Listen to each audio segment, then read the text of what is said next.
Reflux है जी, खुराक वाली नाली एसोफेगस और स्टमक के दरमियान एक वॉल्व है, वो ढीला है, उसको मैं मेडिसिन से कैसे ठीक कर सकता हूँ? वो तो रिफ्लक्स होता रहेगा। बिल्कुल। आप खाना खाते रहें, पेट भर के खाएं, खाना खाते ही लेट जाएं और सिगरेट नोशी, हाँ, alcohol is very common in our society, it's not very not uncommon thing.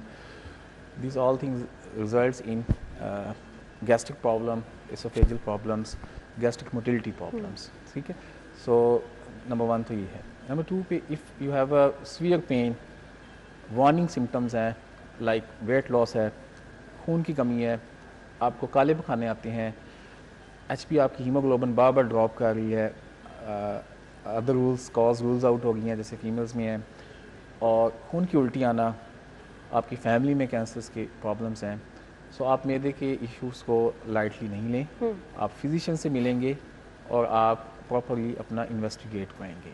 Otherwise lifestyle modification, इससे पहले अगर हम अल्सर के सिम्टम्स डिस्कस कर लें, वो क्या जी होते हैं?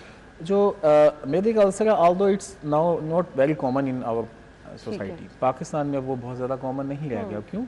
क्योंकि सबको राइजिक का नाम आता है, सबको मैदे के कैप्सूल्स के नाम आते हैं, वो जाके खा लेते हैं और अल्सर बनता नहीं है। ये प्रीवियसली पास्ट हिस्ट्री थी कि अल्सर्स आते थे, वो स्टमक की परफोरेशन कर देते थे, वो खून की उल्टियाँ आती थी, अब लेस कॉमन है।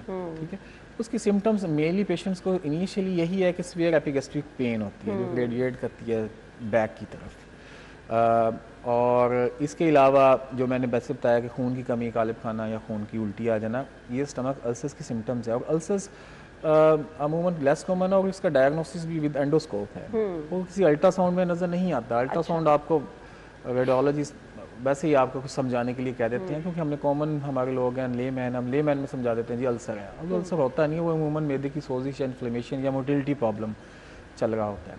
तो मेनली तो पेन, और अगर वो कॉम्प्लिकेट कर दिए तो खून की उल्टी, काले खाने और उसकी आंत को ज़्यादा लग सकता है, ये ज़्यादा कॉमन है। और इसकी अल्सर की मेनली जो वजूहत हैं आजकल हमारे, तो एक तो डाइट नंबर 1, नंबर 2 पे NSAIDs, पेन किलर्स, डिक्लोरान, ब्रूफीन, पॉन्स्टान, मीग्रेन हमारे बहुत कॉमन है स्पेशली फीमेल्स में, जिससे पूछने कहेंगे मैं पॉन्स्टान लेती हूँ मैं, इसके अलावा और प्रॉब्लम्स की वजह से वो पेन किलर्स बहुत ज़्यादा यूज़ करती हैं। अच्छा डॉक्टर साहब, ये होता है कि कुछ चीज़ें हमारी, जैसे हम लाइफस्टाइल की बात कर रहे हैं, कुछ लोगों को बहुत ज़्यादा खाने के साथ पानी पीने की आदत होती है, क्या ये चीज़ें भी हमारे स्टमक को अपसेट करते हैं? खाने के फ़ौरन बाद चाय पीने की आदत होती है, नाश्ते के साथ चाय पीने की, अब ये चीज़ें भी समटाइम आपके स्टमक को डिस्टर्ब कर रही होती है। मुसलसल कुछ लोग बड़े आदी होते हैं ब्लैक कॉफ़ी लेने के, तो ये चीज़ें क्या हमारे स्टमक को डैमेज करती हैं? जी, कैफ़ीन चाय में है, कॉफ़ी में है, वो गैस्ट्रिक एसिड को स्टिमुलेट करती है।